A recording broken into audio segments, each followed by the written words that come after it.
Good afternoon and welcome to Cut to the Chase with Senator Chase, your weekly call-in town hall and radio show. I'll be on the air for the next hour to answer your questions. As you all know, I'm here each Friday for about an hour, so we'll be on until about 7 o'clock. If you want to tune in and listen, or you can call in, I'd love to get your thoughts on issues that affect you and your family. The number here is 804-454-1366. 804-454-1366. And I also want to continue to thank WNTW for the opportunity to provide this free public service to you each week. It's a unique opportunity for you, and I hope you will take advantage of it. For those of you who missed it, I'm State Senator Amanda Chase, your weekly radio show host. I've actually been hosting this radio town hall for over 2 years now. It's hard to believe. And we've even started... We used to have the show on Thursday evenings, and now we've moved it to Friday so that even during session, I still continue with the weekly town hall. I think it's important, even when especially when I'm in session, that I hear from the constituents in our district. So it is great to be on the air. We had a whole lot happen at the federal level this year and this week. And we got a lot to talk about today. Those of you who are tuning in for the first time, I'm State Senator Amanda Chase. I'm your weekly radio show host. I serve you at the state level, not to be confused with the federal level, which meets in D.C. My office is at the state capitol in downtown Richmond. And I'm actually still in my very first term in office. I just finished my third session. I have one more session, and then I have to run for re-election again. So that's fun. And honestly, I haven't stopped running. I've had the same schedule from day one, just trying to meet people and hear what issues are concerning folks in my district. I represent the 11th senatorial district, which includes all of Amelia, all of Colonial Heights, and most of Chesterfield, where I have lived since 1979. Actually went to school in Chesterfield County and graduated from Monacan High School. I'm a Christian, conservative, Republican, and in that order. Vice President Mike Pence used that line, and I liked it so much that I continue to borrow that line for him, and I'm going to thank him the next time I hopefully ever get to see him again. I ran on term-limiting career politicians and returning the government back to the people. I'm not a politician. I've never held elected office before and never had any desire to run for elected office before. In fact, my husband and I are entrepreneurs. We're small business owners. We've owned payroll companies. We've owned computer companies. We currently, since I've been in office, started 2 businesses, a financial services business, a different one than the one we had before, and a grass cutting business that we're licensed and insured, and our teenage boys actually all run that business. So, we stay pretty busy. And, since being elected in 2015, I pushed for greater transparency, accountability, and accessibility in state government. And I am happy to report to you that we have been successful. And in fact, for the first time in Virginia's history, those of you who don't know this, if you want to find out what goes on in these committee meetings where most of the work gets done, you can go to virginiageneralassembly.gov. And you can click on any committee meeting you want, any bill you want now. And thanks to the efforts of the Transparency Caucus, you can actually watch those online. They're actually archived. And so that I feel very good about that. I serve on 4 committees. I serve on health and education, transportation, local governments, and privileges and elections. So a lot of my expertise falls in those 4 areas. So hopefully if you have a question outside of those 4 areas, I'll do my best in answering your questions. As I mentioned, I co-founded the Transparency Caucus my freshman year in office and have worked with Delegate Mark Levine, who is actually a liberal member in the House of Delegates, believe it or not. So I know how to work. I stand firmly on my conservative values, but I can work across the aisle, and we need folks that can do that up there. Okay, so I have so much to talk about today. I don't even know where to begin. But before I get started too far, I'm really excited to have here in the studio today our very special guest, Mike Cherry, who is the Colonial Heights City Councilman. And in addition to that, he is the chief administrator for a Christian church there. I'll get it straight in a minute. I'm getting tongue-tied here. He was elected to city council in 2017 for the very first time. And had you ever held public office before that? I had never held public office before that. I did run a couple of times before and was very close. I lost by 29 votes on my first election cycle. Wow. And I really felt like it was something that I was supposed to do, and so I tried it again, and I lost by 119. Wow. And then the third time was the charm, and we won in 2017. And very good. We're in there now.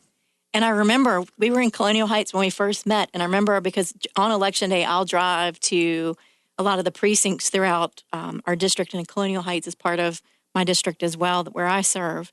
And you were holding signs that had big cherries on them, and it said Mike Cherry on it. So I actually we pulled over because I wanted to meet Mike Cherry because I thought that was a really neat last name, and been excited to work with him. He's at the local level, I'm at the state level, and so we actually do talk a lot. And he's been a resident in Colonial Heights since 2006, and you're originally from Rocky Mount, North Carolina. I am, and took a journey through the military that took me around the world, 6 of the 7 continents, and about 75 countries, and was very proud to serve our country. And my last tour landed me here in Virginia at Fort Lee, where I served as a liaison to the airdrop community. So when people are jumping out of the back of the airplanes, it's good that the Army and the Air Force are speaking the same language. Yes. So my job was to translate Army to Air Force and Air Force to Army so that as they jumped, it was a safe process and we didn't kill anybody, literally. So very good. So you are retired from the United States Air Force, where you served as an aircraft loadmaster on C-141 and C-17 aircraft, for all those of you who are out there. And first of all, thank you for your service. I think it's important that we have elected officials who have that military background. I think that's great. And you also said that you served in many capacities during your 20-year career, including the liaison from HQ Air Mobility Command to the Quartermaster Center and school at Fort Lee. And so you've served in Fort Lee, Virginia as well. Absolutely. That's exactly right. That's awesome. So you understand procurement and program management. And so let's talk about what you're doing now. You're currently a staff pastor at Life Church in South Chesterfield County. I am. We're on Harrogate Road, 16801 Harrogate Road.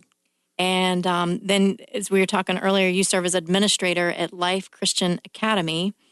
And you have 2 associate's degrees, a Bachelor of Science in Religion from Liberty University, and a Master's in Education from Regent University. And I'm currently still a student at Regent in my Educational Specialist program, which is halfway to the doctorate.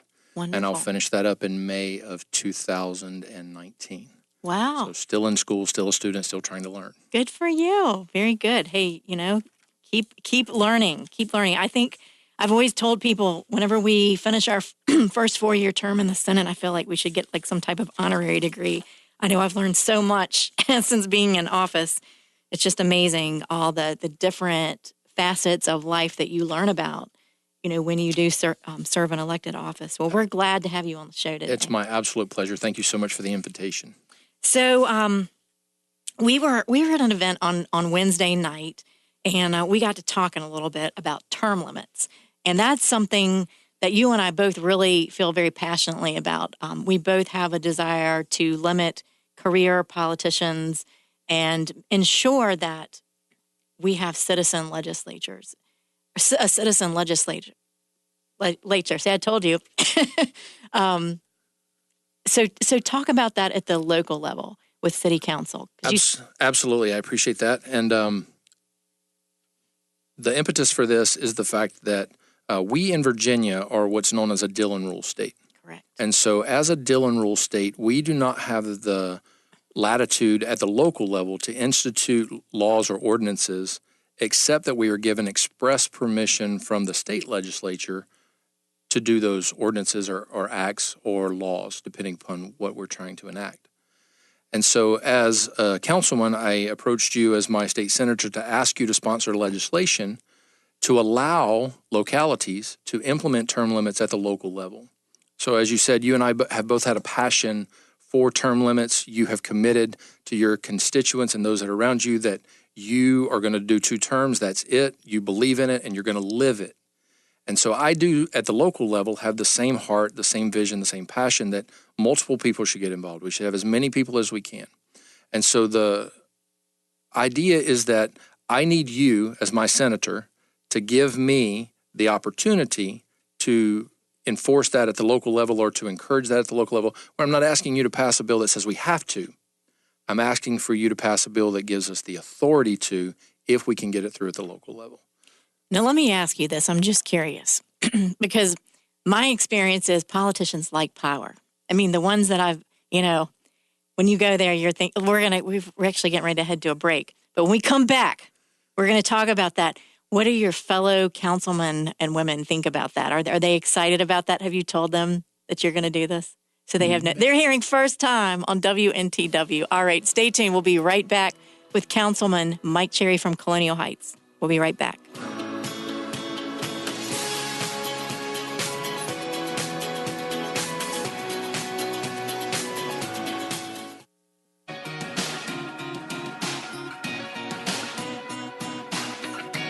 We can't.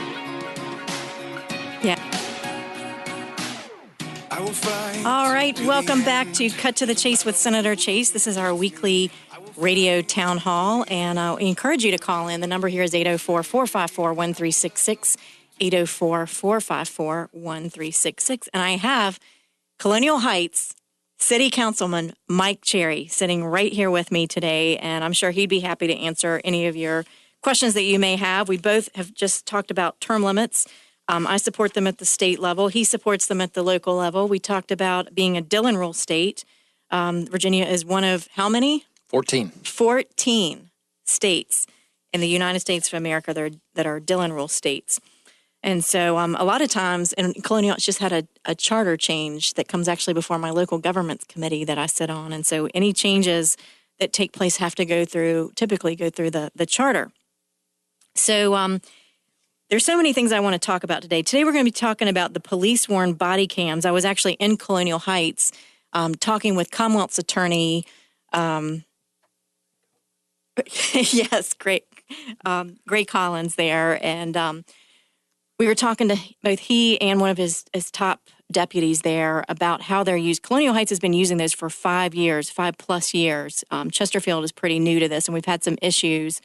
We've also had some Chesterfield issues relating to performance crimes. And so I'm working on legislation with Chief Katz. He'll probably come on in the next couple of weeks as we continue to work on this legislation. Right before I came on the show, we were talking back and forth about some potential legislation. There's also, I found a U.S. code that deals with false information and hoaxes. So we're going to continue that conversation. We've already talked about term limits for local elected officials. We're also going to talk about the importance of school choice and vouchers. We're going to talk about a big issue in Colonial Heights, flatlining revenues, and we're going to talk about how will the Supreme Court that case affect online retailers who could eventually have to charge U-tax on online goods and services. We're going to talk about the House of Delegates redistricting by October that's got to take place, and that was a little bit of bad news this week, and then the retirement of Justice Kennedy, which thankfully is on President Trump's watch. So we're going to try to get through all that in the next 40 minutes. So we're going to talk fast here. We'll talk fast. They need to listen fast. That's right. So the Colonial Heights Police Department has a new weapon to use to protect police officers and the people they serve. Now, Mike, you have also served as chaplain right there in the city of Colonial Heights. Yes, ma'am. One of the things that I volunteer with my time is spending time as a police chaplain.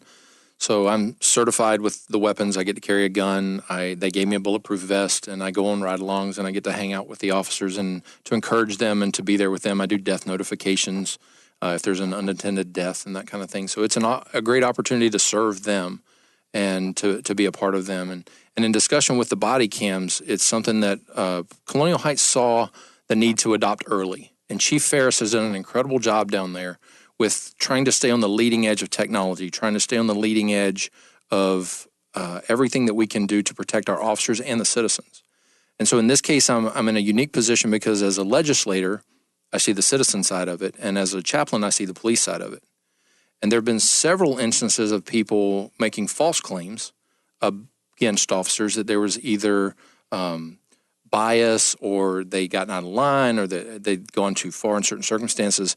And it's been wonderful for the department to be able to say, well, great, we'll just go back and look at the footage. and the footage will tell the full story.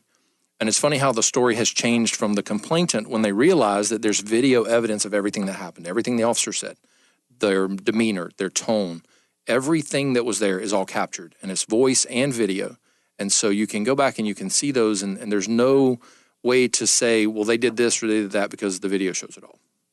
And just so you all know, I am very supportive of the police body cam usage in the Virginia. I've been looking at the studies that have been done, just the accounts, and talking to the different police chiefs.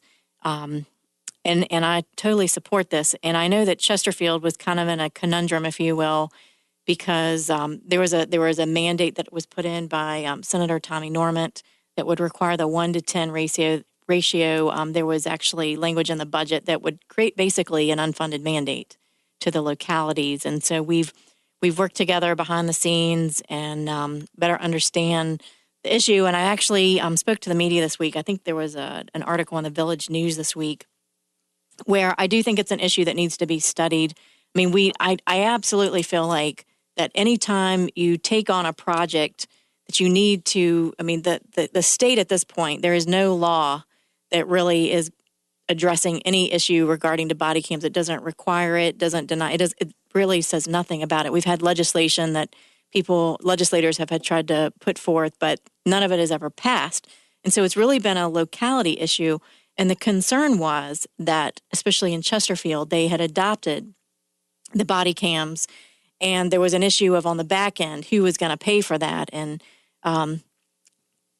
initially, I think the state, my concern was the state was being made to be made the scapegoat. And I was very clear in saying, no, the state has never said that they were going to pay for the back end of that. In fact, we were pretty neutral on that. But now that you've started using body cams, you've absolutely got to pay for that back end, which, as we've found out, is probably the most expensive part. The cameras are pretty inexpensive, and a lot of times you can get grants for it. Absolutely. And that's what Colonial Heights did. They were able to go out and fund grants for much of their body cam fielding.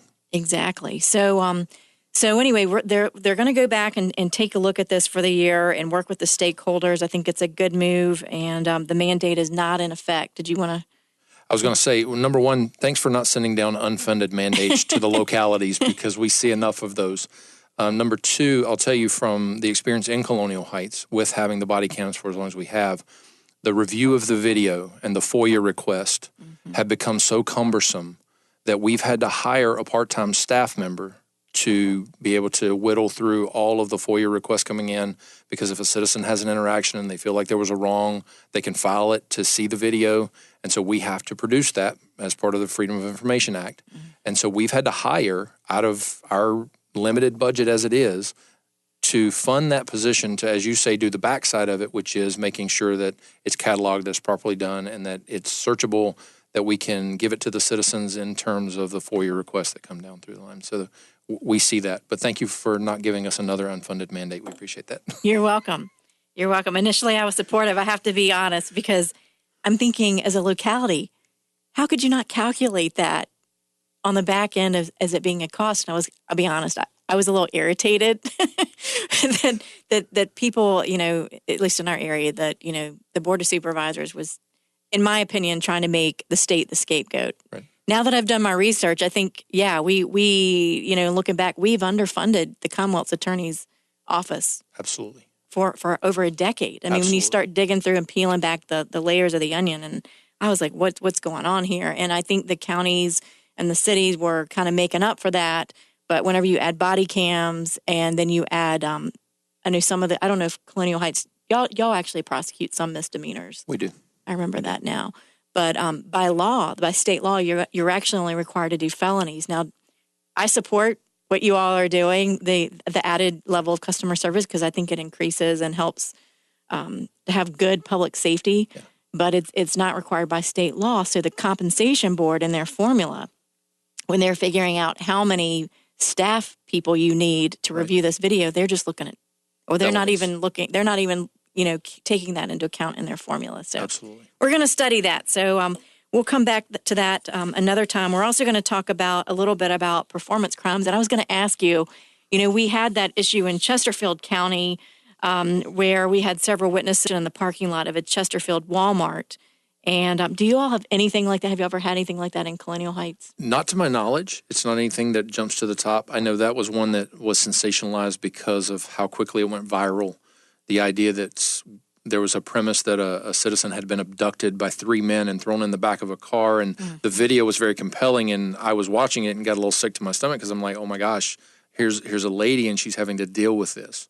And so to find out that it was false and it was fake and it was all made up and they were doing it as performance art was very frustrating, because I know the police resources that went into trying to save someone who wasn't lost. That's exactly right. And we are going to go to a quick break, but we'll be back with more Cut to the Chase with Senator Chase and City Councilman Mike Cherry. We'll be right back. Stay tuned.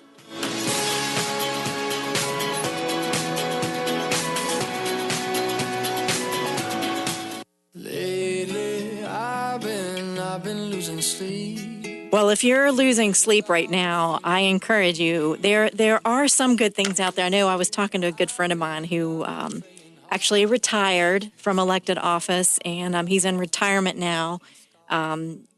You all may know Billy Davenport, who has served as our Commonwealth's attorney here in Chesterfield for over 30 years. He's been a dear friend of our families, and just want to give him a special shout out now. What a great public service leader who truly understands what it means to serve the people and to be a man of integrity and character. So I just want to give him a special shout out right now, and looking forward to John Childrey, who is actually running, and he's been his, Commonwealth's attorney Billy Davenport has been grooming him and teaching him the ropes for the past 5+ years, so that hopefully there'll be a seamless transition once he gets elected by the people. So anyway, we were talking about body cams, and we were talking about these performance crimes that have been taking place. And I just want to tell you, I've been doing some research, and I found 18 U.S. Code 1038 that deals with these false information and hoaxes. I'm still looking for state law, and I don't. And I'm thinking about mimicking this one that says that if you're caught doing these performance crimes, like the one that was done in Chesterfield, first you would be fined under this title or imprisoned for up to 5 years. If serious bodily injury resulted, you could be fined under this title or imprisoned for up to 20 years or both. And if a death resulted, you could be fined under this title or imprisoned for any number of years up to life or both. This is current U.S. federal law, by the way. So actually, I'm going to be talking with Chief Katz about this federal law, which he could potentially maybe use currently. But I just want to discourage those of you who are listening, who are thinking about doing these performance crimes. Don't do them. I will probably implement a similar piece of legislation coming up into this coming 2019. So I want to switch over to school choice and vouchers. And the reason I do, this is very important to a lot of people. I've talked on the show about the dilemma many Christians like my family have, where, you have several options. You can homeschool your kids, which we have done. We've done that for 8 or 9 years. And what happens is, one of the parents comes home, which was, in my case, it was me. I was home with my kids for 9 years and taught them school when they were much younger. And the challenge is, financially, it is a tremendous impact to your family, and it was a sacrifice we were willing to make because of the thought out there, which I do not believe and do not support, is that about this thing about separation of church and state. And so what I find interesting is, the left says separation of church and state, but we want to force you to have your kid in public school. That's not right. If as a Christian and a believer who wants to instill in my kids Christian values and morals and belief, I basically have to decide to homeschool my kids, which means one of us stays at home. So that's a financial opportunity cost, or pay, which we did that for a while. We had our kids in private school. And for a lot of families, including our own, it just got to the point where we priced ourselves out. We just couldn't afford once we had 4 kids in private school. So, our kids have been in public school for 6-7 years. We've done that all. But when you're in the public school, unless it's student initiated, your kids are not getting any type of reinforcement of the values that you're teaching at home. And in fact, a lot of times it's against the beliefs that you're teaching your kids at home. And so what I'd like to do is talk about school vouchers, because I know as an educator, that's very important.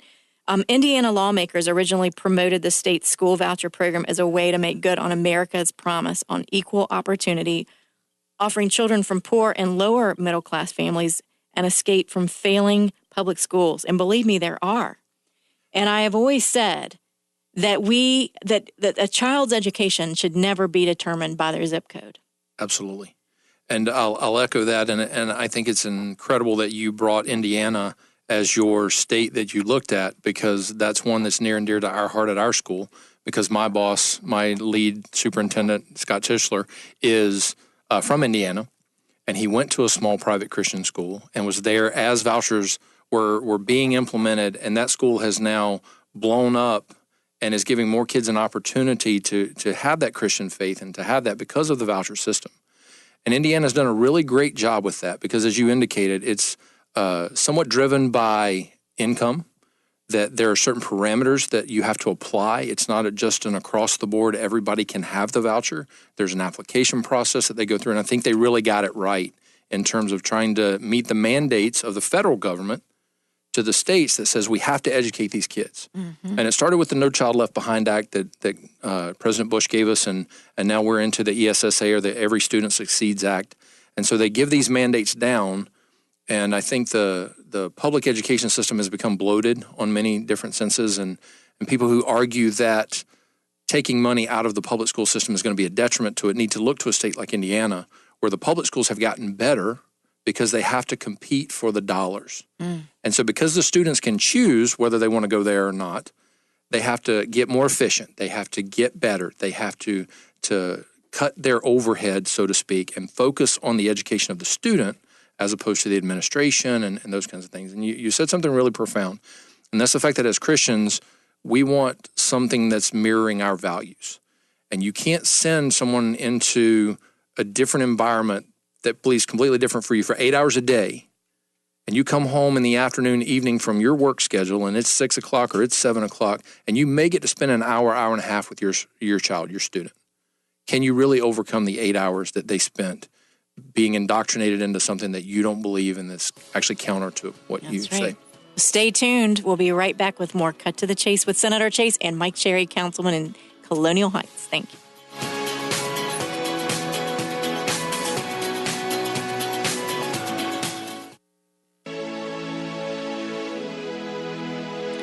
So Indiana's legislature first approved a limited voucher program in 2011, capping it at 7,500 students in the first year and restricting it to children who had attended public schools for at least a year, saying that public schools will get the first shot at every child. And that's what then the governor, Mitch Daniels, said at the time. If the public school delivers and succeeds, no one will seek to exercise this choice. Well, with time, that actually went away. And so anybody could apply. DeVos, who had lobbied for the program as chairwoman of the American Federation for Children, hailed its passage and promised that other states follow Indiana's lead. And we've just heard here from Councilman Cherry, who's very closely affiliated and understanding of Indiana and their voucher system, their program, knows it is successful. It was 2 years later that Mike Pence, now Vice President Pence, entered the governor's office with a pledge to extend vouchers to more children.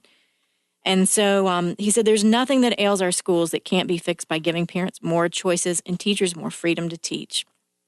And that was during his inaugural address in 2013. And, I agree with that. I think that competition is good, and public schools should not be afraid of this. They shouldn't see this as competition. They should see it. Parents should embrace this because competition makes people better. It just does. And like you were saying in Indiana. Absolutely. Anytime you have to compete for the dollars, it's a good thing. And in Indiana, if you go back and you look at and study their public education system, it's actually gotten better since the school voucher system was implemented because the schools have to get more efficient. They cut down on overhead and they get more focused on teaching the students. and it actually improves the product for everyone, which is what education is supposed to be about, that everybody gets educated properly and to a certain level and to a certain extent based upon their, ability. But every student should have that opportunity. And we as parents and citizens should have something where we can go and have something that our children get educated in our values and what we believe. This is just an aside, and I really hadn't planned to talk about this, but it's interesting sitting on Senate Health and Education, the committee I serve on, the number of legislators that sit on that committee that have not had a child in school for decades. I'll echo that at the local level, and we talked earlier about the idea that term limits needed to be implemented and that kind of stuff. And for the local level, not only is that council, but a school board as well, because in Colonial Heights, not a single sitting school board member has a child in the system. Wow. And so how can you know how it's affecting the students? How can you know what's going on? And your decisions are really made in a vacuum, looking down at something where you think there are certain ways that it should be done, but there's no direct line input that you have a child, that your decisions affect their day-to-day life. So the bottom line is we are for school choice. Absolutely. Let's give people options out there. And if you're a person of faith, you shouldn't be penalized financially for wanting to have an education system that lines up with your values.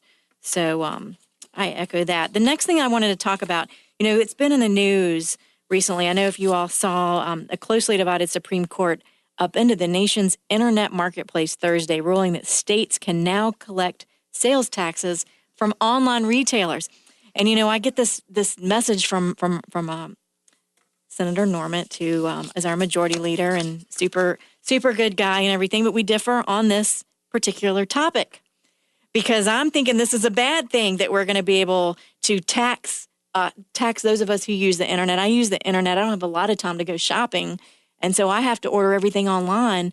I think we should be rewarded for delayed gratification. Absolutely. Because you have to wait for whatever you're ordering in the mail, first of all. And I think it helps small business owners that may not be able to afford a brick and mortar. Absolutely. Now, I also understand the other side of that, the brick and mortar. But I think when you go into brick and mortar, you're instantly gratified because you can go in, you can pick it out, you can take it home with you that day. So I just think it kind of equals out, in my opinion. What do you think? I agree completely. And you and I were speaking a little bit about this before. And for me, it comes down, again, seeing the police side of things is how do you enforce it? Mm-hmm. Where's that line where you can, because it's on the internet, know where the sales are, where the sales aren't, what's happening. And I agree with you that I think it's going to be a detriment to small businesses. I have several friends that run small businesses. They run them over the internet. They advertise on Facebook Marketplace, and they're doing a wonderful job, and they're providing an incredible service. But if we start taxing them, they're going to shut down. It's going to make it more difficult for them to operate because now instead of it being something that they're doing and they're doing well, you've got all the government oversight, all the government regulation, everything that goes into that. So I think it's an absolute detriment to small business, which is the backbone of our economy. Yeah, amen to that. And speaking of which, we had Justice Anthony Kennedy who retired. And it's amazing that this happens on President Trump's watch, and I'm glad to see that happen. And the Supreme Court is really, everybody's looking to see what's going on here, and they're wondering, who's going to be the pick. If there is retirement of Justice Kennedy of the U.S. Supreme Court, sometimes he voted with conservatives, sometimes he did not. He provided the key votes for same-sex marriage, abortion access, and affirmative action. So, they're talking about who's going to replace him. And, there have been quite a few names that have been floated out there. But we know that just like we saw with Justice Neil Gorsuch, that was quite the fight. That was Trump's first nominee. The court is openly likely to drastically alter both parties' approach to November's midterm elections. Everybody's going to be looking at these U.S. Senate races. And, you look at the 5 Democratic senators up for re-election in states Trump won by double digits. Senators Joe Donnelly of Indiana, Claire McCaskill of Missouri, John Tester of Montana, Heidi Heitkamp of North Dakota, and Joe Manchin of West Virginia. If those 5 votes against the Trump nominee, they'll hand Republicans basically a hammer if they win. So if they vote for the nominee, they risk severe retribution from within the Democratic Party, because the Democrats want to wait until after those November elections in hopes that they can, have a better chance of selecting the next justice. So that's going to be an interesting fight. Absolutely. You mentioned Neil Gorsuch being nominated, and there was a lot of cry from the left that it was going to be a terrible pick and they weren't going to be able to put forward a good judge because they had no trust in Trump. And I think Gorsuch was an absolutely brilliant pick by our president. I think the confirmation hearings, if you watch them, were fun because he is an intelligent man who did a great job of repelling the attacks that came, many of which from the liberal-leaning and left side of the aisle. And he really owned some of those discussions, and it was really awesome to see. And so I will say that going on history, I think President Trump's going to do okay in giving us a nominee that we can get behind and we can believe is going to uphold the Constitution, which is what that branch of government is supposed to do, to read, understand, and give us what the Constitution says, not what we think it should be, but what it actually says, as Antonin Scalia used to do so well. That's exactly right. Kennedy, who was age 81, he controlled the outcome of cases on hot-button issues like no other justice in recent history. In fact, he was often the swing vote between the 4 liberal justices and the 4 more conservative justices. And it's interesting that he was a Ronald Reagan appointee who took the bench in 1988, the year I graduated from high school. And Kennedy's most lasting legacy will most likely be the area of gay rights, honestly. And in 2015, it was Kennedy who penned, and I don't know if I can say this right, but Obergefell versus Hodges, the landmark opinion that cleared the way for same-sex marriages nationwide. So, who would have thought? Anyway, we'll be watching that play out over the next couple of weeks. And, I noticed that, one of the suggestions that they had out there was kind of a wild card, but he's a good guy. Utah GOP Senator Mike Lee, he was a conservative. He's actually on President Trump's list. And smart man, extremely qualified. And, I think he would be a good pick. But that's just me. What do you think?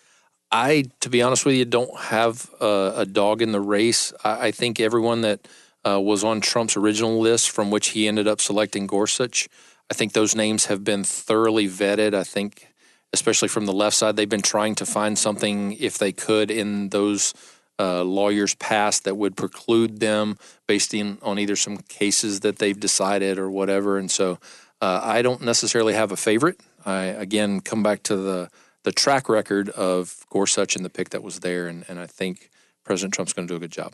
All right, stay tuned. We will be back for the final segment of Cut to the Chase with Senator Chase. We'll be right back.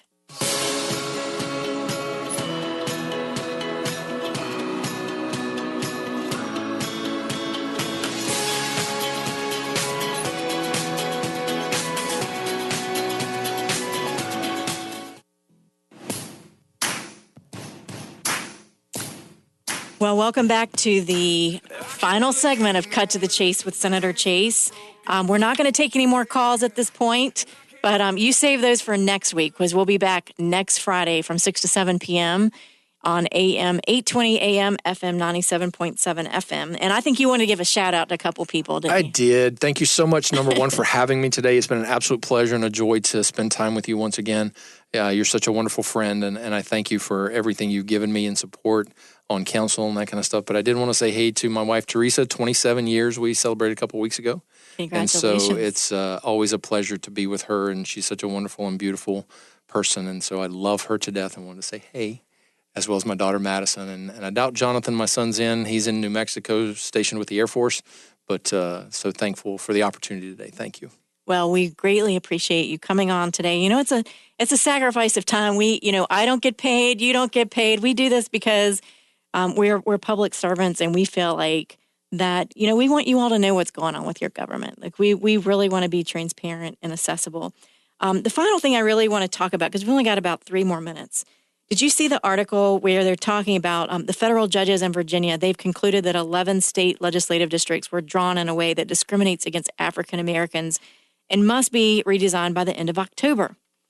And it was a 2-1 decision. The Democrats are very happy about this.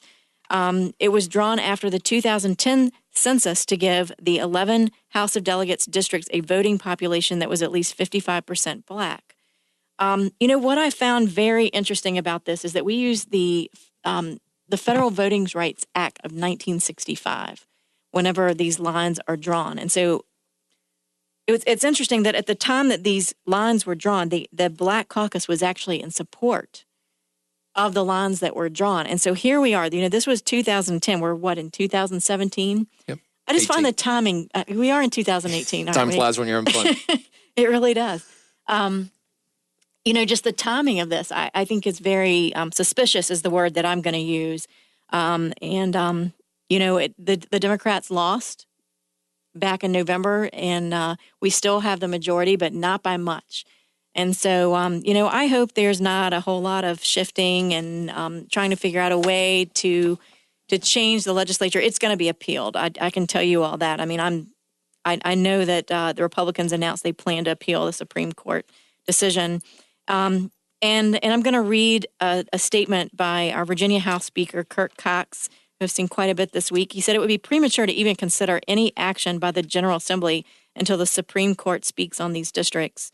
Citing the High Court's recent decision to overturn a lower court ruling in a Texas redistricting case, Republicans were in charge of the House and Democrats controlled the state Senate when the legislative districts were drawn after the 2010 census.